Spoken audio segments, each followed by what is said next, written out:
இன்றும் என்றும் என்றென்றும் எங்கள் உறுதி எங்கும் தமிழ் பொங்கும் இன்றும் என்றும் நேர்த்திக்கும் எங்கள் குறிஞ்சி முத்தமிழ் சங்கம். 2000 ஆண்டுகளுக்கு மேல் தலைத்து வளர்ந்த நம் தொன்மையான தமிழ் மொழி, நம் கலாச்சாரம் மற்றும் தமிழ் சமுதாயத்தில் நான் ஒரு அங்கமாக இருப்பதில் பெருமை கொள்கிறேன்.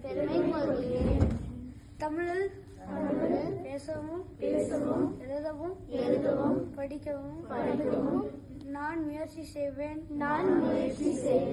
என்று படிக்கிறேன். தமிழை வாசிப்போம் நேசிப்போம் சுவாசிப்போம். தமிழின் மகிமையை